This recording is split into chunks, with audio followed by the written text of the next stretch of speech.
What's going on, everybody? It is Wednesday's Q&A day. Remember, if you have a question, if you have a topic, if you want something brought up on the next episode, next Wednesday, that is, down below in the comments, simply type out your question. We got 5 great questions. Again, one took a lot of thought for me, and I'm not 100% sure if I got it right. I think I'm confident with what I'm going to say. But I am excited to share my thoughts nonetheless. By the way, my friends over at Auction Wire sent me this shirt. It's not just the card, it's the chase. I love the chase. Thank you to Mark for sending this to me. Very cool shirt. All right, let's go ahead and take a look at our first question right here. This first question says, Greg, what do you think of false comps being created from the house phantom seller protection bidding, shill bidding, versus using reserves? It seems to me to be a real problem to gauge the market on less common cards. An auction market consists of 2 or more buyers and a seller, not a single buyer and a seller's desire for a specific price. These in-house protection bids are skewing the market comps upward on less common cards at auction. Between that and repacks, I fear we might be in trouble if those go away and the market corrects. That said, I do understand the desire to have most lots, no reserve, as a lot of people just pass reserve auctions by in most cases. All right, what do I think of shill bidding? I think it's garbage. I think it's messed up. The problem is that, one person might be willing to pay a ton, but how much is the second person willing to pay? See, and this is one of the things that I've mentioned for a long time is when I'm looking at comps, when I am looking at recent sales, is a best offer a good comp? Is it best to offer a good comp? Because, I've bought cards from Golden, just not at auction. Just there are cards just straight up for sale on Golden. I've done that on Fanatics. I've done that on eBay. And those cards go into the database for comps. They go into the sales history. Now, was I the only person willing to pay that price? Possibly. Were there other people willing to pay that price or more? Possibly. But what an auction is supposed to do, in theory, when I look at a sales history and I see one that says auction, what that should tell me, what that should mean is 2 people were willing to pay that price. But there's no doubt that shill bidding is going on. There is absolutely no doubt. And I don't want to get in, I don't want to start getting too far into the weeds here. But there have been a couple of episodes, a couple of videos specifically that have come out in not just videos, news stories and episodes that I've heard where people have talked fairly openly about the shill bidding that has happened that they've done. That's definitely a problem. It is absolutely a problem that shill bidding is taking place, because what it does is it throws out the theory that 2 people are willing to pay a certain price. Now, my thought is this: if I am in an auction, I have to restrain myself. I have to find my max and I have to set at my max. And if that means I don't get the card, that means I don't get the card. Especially nowadays when some of the rules of many of the auction houses allow in-house bidding. They allow them to bid the card up. So what happens if it doesn't sell? Well, they just pull it. I think what sales history of auctions used to mean versus what sales history of auctions means now is probably not the same thing. Now, I'm not naive enough to think that shill bidding is a more recent thing. That's not like this just started. This has been happening for a long time, but I think now that the values are getting to where the values are at, I think that it's very likely that it is happening as much, if not more than ever. The other thing is people are using auction houses more than they used to. So if somebody submits a card to an auction house and the card is like, it's late in the auction and it's going low, I think people probably just call up their friends. Sounds like they might even be using their own accounts to bid on the card. So what is my takeaway? Do I think it's wrong? I do think that it's wrong. I think that it's illegal. I think that it is manipulating the comp history. And that's why a lot of the times if you see one card that went way out of bounds, it's possible that it got shilled up. So does that mean that auctions no longer are valuable? No. Does that mean that buy it nows are the only way to go? No. You have to remember, if there is shilling going on, that means at least one person, hypothetically, was willing to pay that price. In theory, it should be two people were willing to pay that price. It's really the amount that the second highest bidder is willing to pay. That's what it should mean. But it's getting to the point now where I think you have to just take it with a grain of salt. At the end of the day, I think one of the things that has happened in the hobby over the last few years is comps help. They do help. At least they help me. But comps aren't everything. What they are is they are a data point. You can see a trend in the comps. You can get an idea of what's happening. And for me, they're very helpful. But I take them with a grain of salt. I don't say, well, the last one sold for $50,000 and before that, they all sold for $500. I guess it's worth $50,000 now. That's not how I take it. So I think the takeaway here for me is don't get too caught up in the data point of a comp. It provides some information. It does not provide all of the information. And if shill bidding is happening, and there are some auction houses that don't allow it. One of the reasons that I've been talking up and partnering with CIA is because, and I got Theo coming on again in a couple of days to do an auction preview. And one of the things I like about CIA is they don't do shill bidding. They don't allow it. They don't allow in-house shill bidding. And so that, to me, makes them a more reliable auction house. So that said, I'm not going to quit the hobby or quit using auction houses. What I'm always going to do is I'm going to find my max. And even if the comps are above my max or below my max, I have to find the price that I feel comfortable spending on the card. And then I have to set my price, I have to stick to it, and I need to be willing to walk away.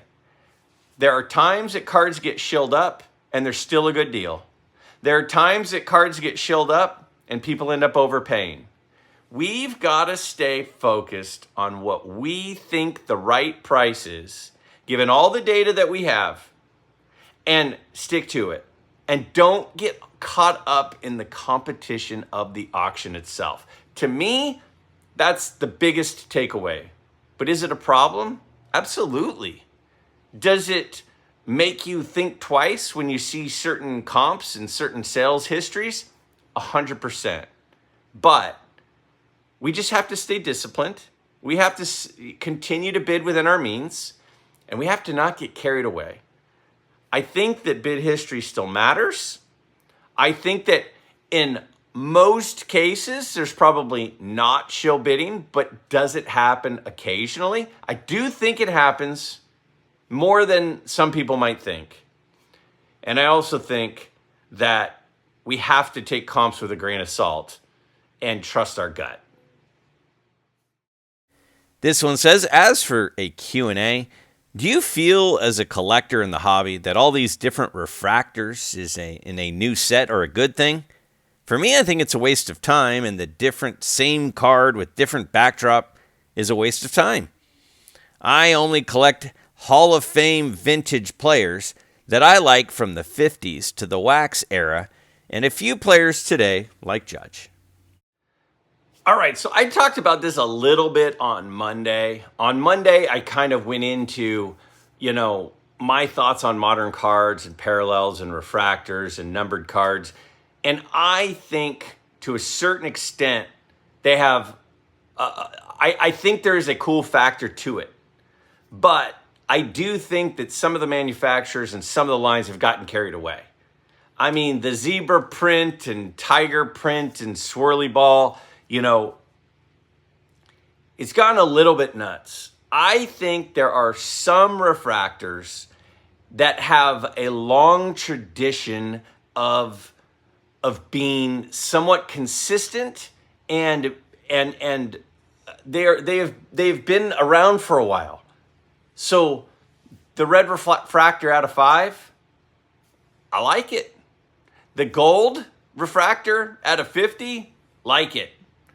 I am even on board with, the orange out of 25 and the super refractor.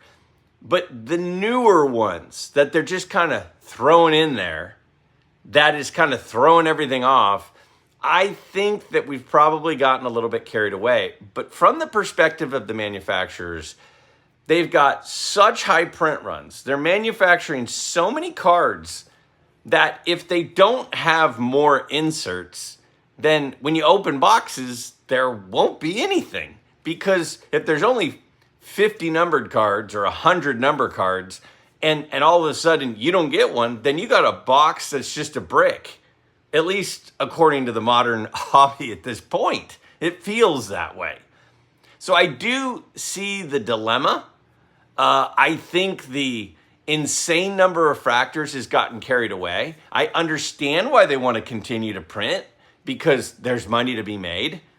But I do think that it's gotten a little bit nuts with how many different refractors and variations there are that I don't take most of them serious. Personally, I don't take most of them seriously. But the super refractor out of 5, out of 25, out of 50, out of 100 or 99, I think those are kind of mainstays. So that's how I see it. Now, again, it doesn't matter what I think. It matters what you think. If you don't like it, I mean, you said in the question that you think it's a waste of time, then don't buy it. Then don't buy it. That's simple. If you see a camo print parallel and you think it's cool, then buy it. If you think it's dumb, then don't buy it. That's one of the things that I really hope that we can all come to a common ground on is other people love something in the hobby that you don't like, and that's normal. I don't like the Raiders. It's nothing against the Raiders. I just don't like the Raiders because I grew up in Northern California as a 49er fan. And you can't be a 49er fan and like the Raiders. That doesn't mean people who like the Raiders are wrong for their team. They're not doing anything wrong. They have their team, and they probably hate the 49ers, and that's okay. I've said this many times. If we all agreed on everything, this would be insanely boring. But we don't agree on everything, and that's what makes it fun. This next one says, what would be your all-time MLB team? Who would you want to be on your super team? 1 player per position, 5 starters, 2 relievers, 1 closer, 1 manager, 1 stadium, and 1 mascot. All right, I put some thought into this. You guys are not going to like all of my picks. But they're my picks. So down below in the comments, you can tell me where I'm wrong, and I'm okay with that.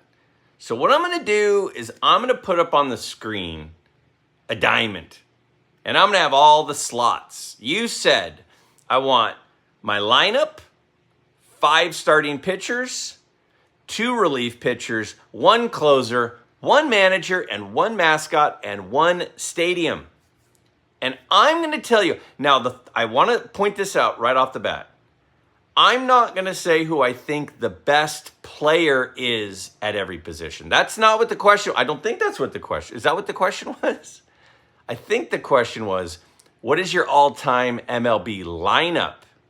That's different than who's the best left fielder of all time, or center fielder of all time, or right fielder of all time. That wasn't the question. That was if you could build a team, what would the team be? That changes the way that I put my team together. And having only 2 relief pitchers, I got a little creative. So let's take a look at my all-time MLB lineup. Pitchers, bullpen, manager, mascot, and stadium. All-time lineup. So my leadoff hitter is going to have to be someone that gets on base, scores runs, steals bases. So I want someone that's going to terrorize the opposing starting pitcher. So who's a guy that could do that? Well, it's got to be Rickey Henderson. My leadoff hitter. Again, is Rickey the best left fielder of all time? I'd probably go Bonds or Ted Williams. But Rickey is Rickey. Just ask him. So that's my leadoff man playing left. Second base, I want a guy that's going to make contact. I want a guy who's going to get hits. I'm going Rogers Hornsby. To set the table, I need 2 guys getting on base for my sluggers to come in. So third, it's my starting pitcher, Babe Ruth. Now, you didn't say if there was a DH. I'm assuming there's not. So Ruth was a great pitcher. And then Ruth brings his bat into the lineup at the third spot. Fourth, I'm going Hank Aaron. Hank Aaron, batting cleanup, playing right field, hitting in all the guys that have gotten on base. My lineup is absolutely dialed in right now, if you ask me. Fifth, I'm going Lou Gehrig. My first baseman is Lou Gehrig. He is a slugger. He scores RBIs. He has so many RBIs batting behind Ruth, that seems impossible. That guy produces. Lou Gehrig is playing first base. Josh Gibson. I'm going Josh Gibson at catcher. I know that Christian Missouri's pissed. I know that, he loves his guy from Johnny Bench. I thought about Yogi. I'm going Josh Gibson. Center field, got to go Willie Mays. He's got the power. He's got the defense. He's got the speed. He's got everything. He's batting 7th, right behind Josh Gibson. I love this lineup. Number 8 is going to be Ernie Banks. Batting 8th, Ernie Banks at shortstop. I mean, I know people are going to be yelling at me about a pick or two. I got to have Ernie Banks on my team. The guy is a stud. He's likable. He's going to be good in the clubhouse for us. Third, Mike Schmidt. Great defensively, great offensively. This lineup is phenomenal. So, what's going to round out my starting pitching staff? I got Ruth in the 1 slot. I'm also, for my other 4 pitchers, I'm going Walter Johnson. These are in no particular order, except Ruth is starting because I need his bat in the lineup. So we got Walter Johnson as one of my starting pitchers. I got 3 more picks. So next up, I am going to go with Sandy Koufax. Got to have some left-handed arms and right-handed arms. So we got Sandy Koufax coming in. If it's Game 3 of the World Series, Sandy Koufax is going to be outstanding in there. I mean, what can you say? Randy Johnson. I need another lefty. If there was any pitcher in the history of baseball that I would not want to face, that I would not want to bat against, is Randy Johnson. I'm going Randy Johnson as another lefty. So now I need a righty. I'm going with the greatest of all time. The greatest pitcher of all time. Roger Clemens is rounding out my 5 starters. So how about my bullpen? My bullpen, I'm starting off with Goose Gossage. Goose Gossage is a freak. Guy throws hard. Guy is intimidating. But this leaves me in a situation. I want to have a left-handed reliever as well. But I also need a guy who can be a long reliever if needed. So if I need a strikeout late in a game and I need a left-hander, I'm going Steve Carlton. So Steve Carlton is going to be a relief pitcher. He's going to be my long man if needed. And if I need a strikeout late in the game, I'm going Carlton. Who's the closer? Well, the best closer of all time, Mariano Rivera. I mean, how does this lineup get any better than closing out the game with Mariano Rivera? This team is unbelievable. So who's my manager? Miller Huggins. The manager during the best team in the history of baseball. Miller Huggins, plus the name. Come on, Miller Huggins. That just screams awesome. My mascot, I'm sorry, Mr. Philly Fanatic. It's the San Diego Chicken. The San Diego Chicken has to be my mascot. Love the San Diego Chicken. So the stadium, where are we playing? This was tough. I thought about Wrigley. I thought about Fenway. I thought about the old Tiger Stadium. I'm going the old Yankee Stadium. The house that Ruth built, the only house that could suit this team, is the old Yankee Stadium. Tell me this lineup isn't amazing. Tell me if you think I made a mistake. If I made a mistake, what was the mistake? Let's be honest, though. There are no mistakes in this lineup. This lineup is amazing. This was a fun one, and I look forward to you guys telling me how you think I messed up, even though we all know deep down that this is the team that anybody would want to take with them against anybody else. All-time MLB team right there in front of you. That's the team. This next one says, I ran into Sammy Thunder at the Hofstra show. Very nice and knowledgeable guy. Here's a question for your show. Do you think AI will bring down the prices of autographs if criminals get involved with creating fakes? I think this is a great question. I think that you might be onto something. If criminals can start utilizing AI to duplicate cards and all sorts of things, and they are, then it seems like autographs would be really easy. Now, here's the thing. AutoPen has been around for a while. AutoPen has been able to duplicate an autograph fairly easily for a long time. And I'm not even going to get into the political part of it, but AutoPen has been used under the approval, or maybe not under the approval, of people who were being AutoPenned. Now, again, I'm not wading into those waters, but I will say this. I think that you're onto something. It could make it easier, and has made it easier, to duplicate an autograph. I mean, there was the big scandal that came out of a bunch of Aaron Judge and Tom Brady autographs. And I think Patrick Mahomes maybe too. I can't remember for sure. But it is absolutely easier for criminals to duplicate autographs. But the thing is that pen pressure would be hard to duplicate.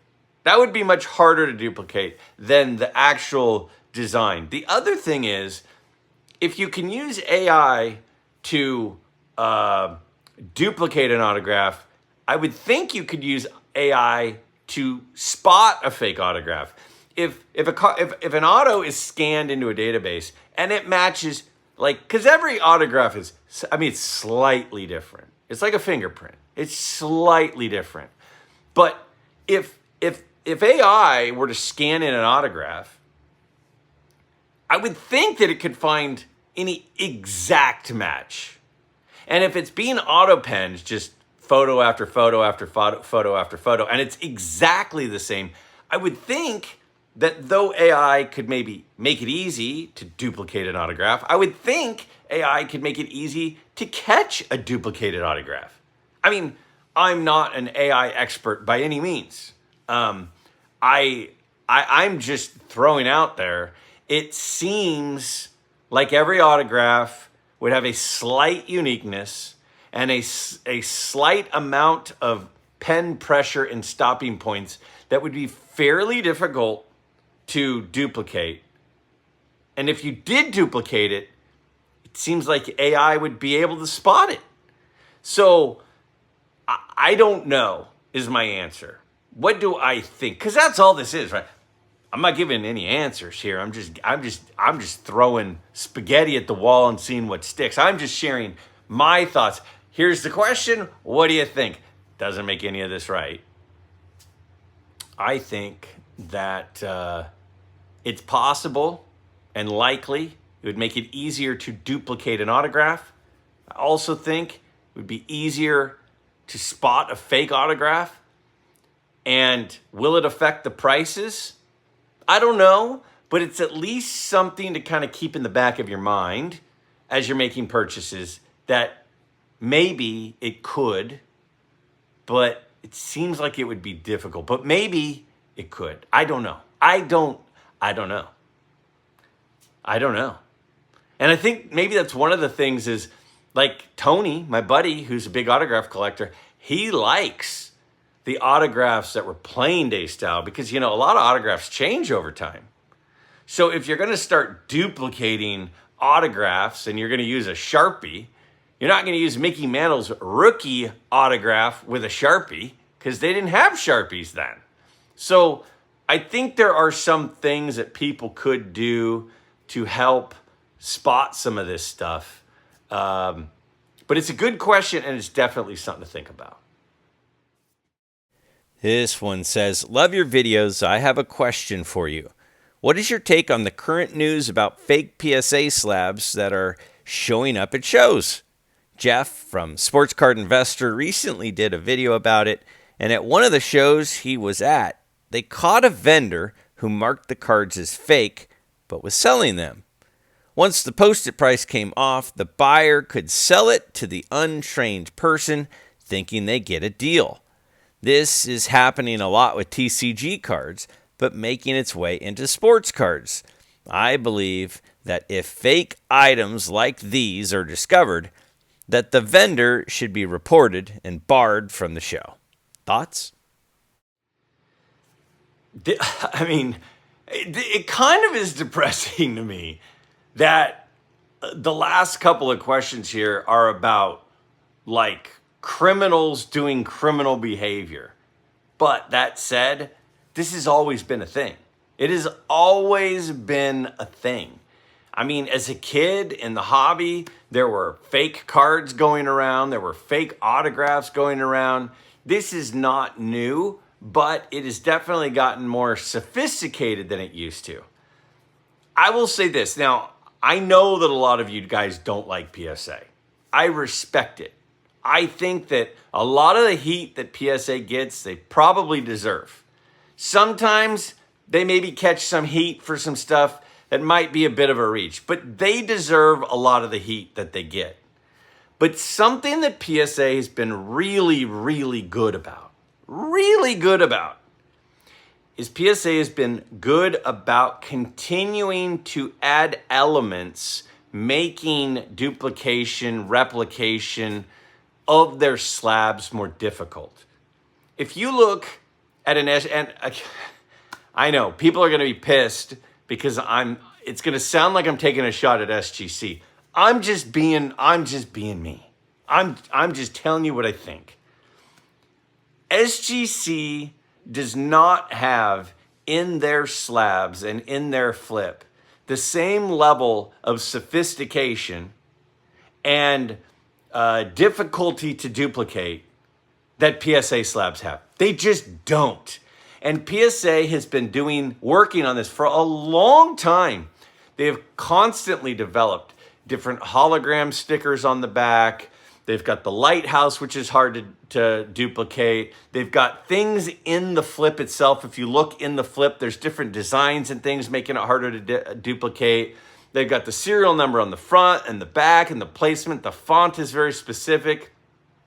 In the front of the card, in the plastic, starting in generation 3 or 4, they started to actually have the PSA logo pressed into the plastic. So at the bottom right-hand corner of a PSA slab, if you run your finger over it, you'll feel like a bumpiness on it. That's the actual PSA logo, which is pressed into the plastic. It's actually kind of raised out of the plastic. And they've been doing a lot of that stuff for a long time. And it makes it, if you know what you're looking at and you know what you're looking for, it makes it pretty difficult to duplicate. Now, are there people trying to knock them off? Sure. Do some of them look pretty good? Probably. Will that continue to happen and get better? Probably. But I also think that PSA has done, again, I'm going to give credit where credit is due. Even if you don't like PSA, you have to admit that they've done more to prevent counterfeit slabs than the other companies. They just have.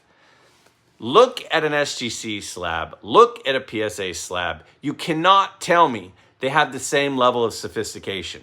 That does not mean that PSA is the best thing ever. It does not mean that SGC is awful. What it means is PSA has been aware of this, has been on it, has been working on it, and they continue to do things behind the scenes to try to prevent counterfeit slabs. So what am I saying? Is this a problem? Of course it's a problem. Yes, it's a problem. If somebody gets caught selling cards that are with counterfeit slabs, should everybody post pictures of them all over the place and never do business with them? 100%. 100% if we can catch things like this. Just like if we know somebody's counterfeiting autographs or counterfeiting dollar bills, we should call the authorities for that too. We have to stick together as a hobby. If you're at a show and you see somebody steal something from a table, you gotta alert people. You gotta help them out. We are the eyes and ears of the community. And if you see something, or if you hear something, or something seems off, you should help prevent more of this.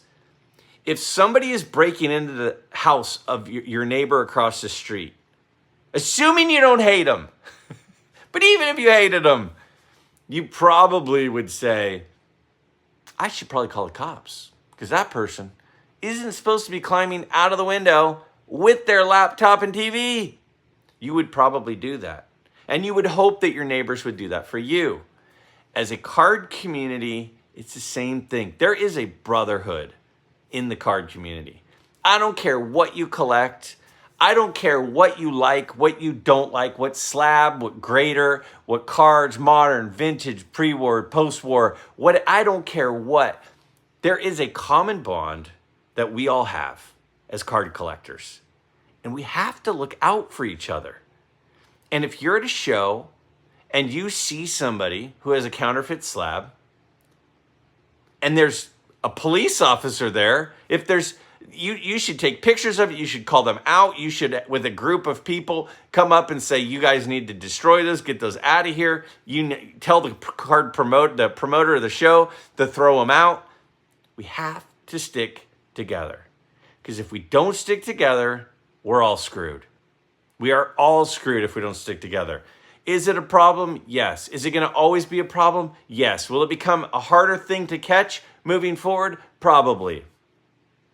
It just makes me sick to my stomach that these are the things that we have to talk about. But you know, we do have to be aware of this stuff. It's not a world anymore where, you know, Ward Cleaver comes home and goes into the den and drinks his coffee while June does the dishes. That's not the world we live in anymore. It's a world that people are kind of out for themselves. And that makes me sad, but it is what it is. So we've got to stick together. We've got to alert each other. We got to be teams in this brotherhood of card collecting to make sure the next guy doesn't get screwed. If you have a question for an upcoming episode, please, seriously, please take a second, go down to the comments, type out your question. I'd love to hear what you're curious about.